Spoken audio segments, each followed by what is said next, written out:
The flight attendant's voice cut through the airplane cabin like a blade. "Sir, that dog cannot stay on this aircraft." Michael Torres looked up from his seat in 14C, his service dog Ranger lying quietly at his feet, official vest clearly visible. The German Shepherd hadn't moved or made a sound since boarding, but the attendant stood in the aisle with arms crossed, blocking other passengers from reaching their seats. "This is Ranger, my registered service animal," Michael said, keeping his voice calm. "I have all the documentation." The attendant, a middle-aged woman with perfectly styled hair and a pinched expression, barely glanced at the papers Michael offered. "Company policy. No animals in the cabin except small pets in carriers." "Ma'am, this is a service dog, not a pet. I'm a disabled veteran. This dog is medically necessary." Other passengers were starting to stare. A businessman in an expensive suit muttered something about people gaming the system. A woman with 2 children whispered to her husband, loud enough for Michael to hear. They should have their own section. Michael felt the familiar tightness in his chest. 3 tours in Afghanistan had left him with more than physical scars. The IED blast outside Kandahar had taken his right leg below the knee and left him with PTSD that could strike without warning. Ranger wasn't just a companion, he was Michael's lifeline to a normal life. "I need to see your supervisor," Michael said. "I am the supervisor for this section. The dog has to go." The Americans with Disabilities Act clearly states, "This is private property, sir. We have the right to refuse service." Michael reached into his jacket and pulled out a laminated card. "This certification is from the Department of Veterans Affairs. Ranger is trained to detect panic attacks and seizures. He's legally allowed to accompany me anywhere." The attendant snatched the card, examined it for all of 3 seconds, then handed it back. "Looks fake to me." The words hit Michael like a physical blow. He'd heard skepticism before, but never outright accusation of fraud. Around him, passengers shifted uncomfortably. A few were recording with their phones. "Ma'am, that certification is legitimate. I can show you additional documentation." "Sir, you can either remove the animal or remove yourself. Those are your options." Michael's prosthetic leg ached from sitting in the cramped seat. He'd saved for months to afford this flight to his sister's wedding in Denver. There wasn't another flight until tomorrow, and he couldn't miss the ceremony. "Please," he said quietly. "I served 3 tours in Afghanistan. I lost my leg fighting for this country. This dog helps me function. I'm not asking for special treatment, just what the law guarantees." The attendant's expression didn't change. "That's very patriotic, sir, but rules are rules." A voice from across the aisle spoke up. "This is ridiculous. The man has a service dog." The attendant turned sharply.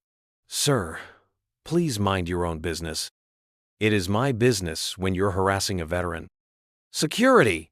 the attendant called toward the front of the plane. 2 airport security officers appeared, their uniforms and serious expressions immediately changing the atmosphere in the cabin. Michael felt Ranger press closer to his leg, sensing his rising anxiety. "What seems to be the problem?" the older security officer asked.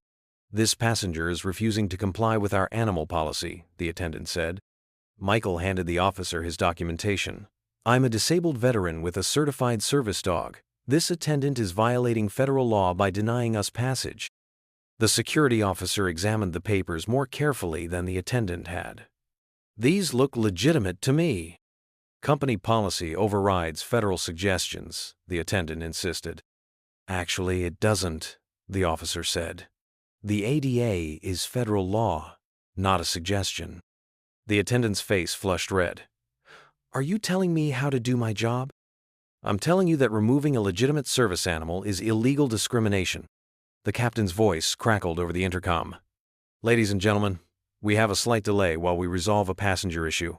We'll be underway shortly." Michael could feel every eye in the cabin on him. Some passengers looked sympathetic, others annoyed at the delay. A teenage girl in the row behind him was live-streaming the entire confrontation on her phone. "Look," the younger security officer said to the attendant, "either you let them fly, or we all have a bigger problem when this hits the news." The attendant stepped closer to Michael, lowering her voice. "I know your type. Probably bought that vest online and trained the dog yourself. Fake service animals are a real problem." "My type?" Michael's voice got harder. What's my type? People who think military service entitles them to special privileges. The words hung in the air like a toxic cloud. Several passengers gasped audibly. The businessman who'd been complaining earlier stood up. Lady, that's completely out of line. The attendant realized she'd crossed a line but doubled down. I have the authority to remove any passenger I deem disruptive. Disruptive? Michael laughed bitterly. I've been sitting here quietly with my service dog. The only disruption is coming from you. The older security officer stepped between them. Ma'am, I'm going to ask you to step away. Sir, do you want to press charges for discrimination? Before Michael could answer, a new voice cut through the tension. Nobody's pressing charges. Everyone turned to see a man in a pilot's uniform walking down the aisle. He was older, with silver hair and command presence that immediately changed the dynamic. Captain Williams, he said, extending his hand to Michael. I'm sorry for this delay. The attendant straightened up. Captain, I was just enforcing company policy regarding animals. Captain Williams looked at her coldly. Susan, what you were doing was violating federal law and company policy. We received very clear training on service animals just last month. But sir, you're relieved of duty for this flight. Report to the gate supervisor. Susan's face went white. Captain, you can't. I can and I am. This gentleman and his service dog are welcome on my aircraft. Susan gathered her belongings and stormed off the plane, muttering under her breath. The passengers broke into spontaneous applause. Captain Williams sat down in the empty seat next to Michael. First, let me apologize on behalf of the airline. That was unacceptable. Thank you. Second, thank you for your service. Afghanistan? 3 tours. Lost this in 2019. Michael gestured to his prosthetic leg. Tough deployment. I flew cargo runs into Bagram for 6 years before joining commercial aviation. They talked for a few minutes about military service while the plane prepared for takeoff. Ranger remained calm throughout, occasionally looking up at Michael to assess his stress level. This is a beautiful animal, Captain Williams said. German Shepherd? Yes, sir. Trained at the Walter Reed facility. He can detect panic attacks before I even know they're coming. Incredible. The advances in service animal training are amazing. The flight to Denver was smooth. Several passengers stopped by Michael's seat to apologize for Susan's behavior and thank him for his service. The businessman who'd initially complained bought Michael a drink and shared stories about his own son's deployment in Iraq. When they landed in Denver, Captain Williams made an announcement. Ladies and gentlemen, we had an unfortunate incident during boarding today involving discrimination against one of our passengers. I want you to know that kind of behavior does not represent our airline's values. We're honored to serve all customers, especially our nation's veterans. At the gate, Captain Williams walked Michael to the baggage claim. Again, I apologize for what happened. Susan has been written up before for similar incidents. This was the last straw. I appreciate you standing up for me. It was the right thing to do. Enjoy your sister's wedding. Michael collected his luggage and took a taxi to his hotel. The wedding was beautiful, and his sister was thrilled he'd made it. But throughout the evening, he couldn't shake the feeling of humiliation from the flight. The next morning, his phone buzzed with notifications. The teenager's live stream had gone viral overnight. Service dog discrimination was trending on social media. The video showed everything from Susan's initial confrontation to Captain Williams' intervention. Local news stations picked up the story, then national outlets. By noon, Michael's phone was ringing constantly with interview requests. The airline's corporate office called first. Mr. Torres, this is Linda Chen from Customer Relations. We want to make this right. How? Full refund of your ticket, vouchers for future travel, and we'd like to make a donation to a veterans organization of your choice. That's generous, but this isn't about money. What can we do? Train your staff properly, and make sure this doesn't happen to another veteran. Absolutely. We're implementing new training protocols immediately. That afternoon, a reporter from CNN called. Mr. Torres, would you be willing to do an interview about your experience? Michael hesitated. He'd never wanted to be a poster child for veterans' rights, but maybe speaking out could prevent this from happening to someone else. The interview aired that evening. Michael, sitting in his hotel room with Ranger at his side, told the story calmly and without anger. He emphasized that service dogs weren't pets or emotional support animals, but medical equipment for disabled veterans. The response was overwhelming. Thousands of comments poured in from veterans sharing similar experiences. Airlines began issuing statements about their service animal policies. Disability rights organizations reached out to offer support. 3 days later, Michael was back home in Phoenix when his lawyer called. "Michael, we need to talk. The airline wants to settle." "For what? I haven't filed any lawsuit." "Actually, you don't need to. Several civil rights organizations have filed on your behalf. The airline is looking at serious federal violations." The settlement offer was substantial. 6 figures, plus changes to company policy, plus mandatory training for all employees. "What do you think?" the lawyer asked. Michael looked at Ranger, sleeping peacefully in a patch of sunlight. "What happens to the money?" "It's yours. Compensation for the humiliation and violation of your rights. I want half of it donated to service dog training programs for veterans. And the other half? Set up a legal fund to help other veterans who face discrimination." The lawyer was quiet for a moment. "That's very generous." "It's not about generosity. It's about making sure this doesn't happen again." 2 weeks later, Michael received a call from an unknown number.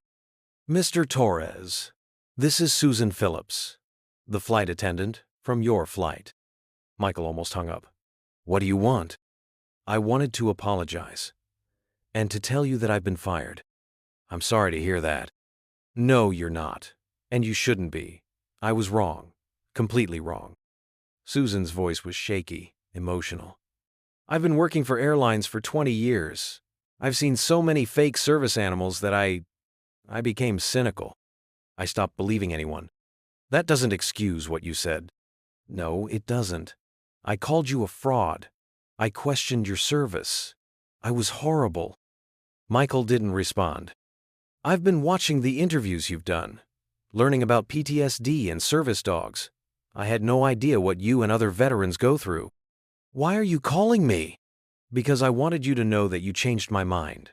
About veterans, about service dogs, about everything." Susan paused, collecting herself. "I've enrolled in a program to train service dogs for disabled veterans. It doesn't make up for what I did, but maybe I can help someone instead of hurting them."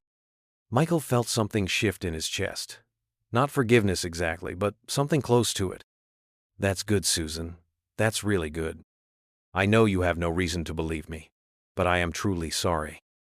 After she hung up, Michael sat in his living room, processing the conversation.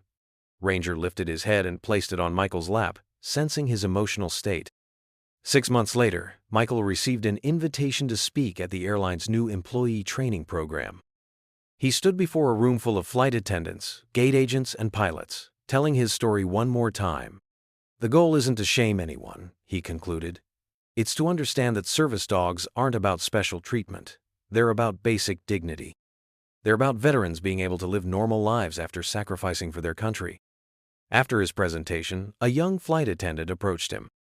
"Mr. Torres, I wanted to thank you. My brother came back from Iraq with PTSD. He's getting a service dog next month." "That's wonderful. Because of your story, I know how to treat him and other veterans with the respect they deserve." As Michael walked to his car, Ranger beside him, he thought about the chain of events that had started with one person's prejudice and ended with systematic change. The humiliation had been real, the pain genuine. But sometimes the worst moments led to the most important transformations. His phone buzzed with a text from his sister. "Saw your interview on the news. So proud of you." Michael smiled and scratched Ranger behind the ears. "Come on, boy. Let's go home." The settlement money had indeed been substantial, but the real victory was the policy changes implemented across the entire airline industry. Susan Phillips had become one of the top trainers at the service dog facility, and Captain Williams had been promoted to Chief of Training, overseeing sensitivity programs for all airline personnel.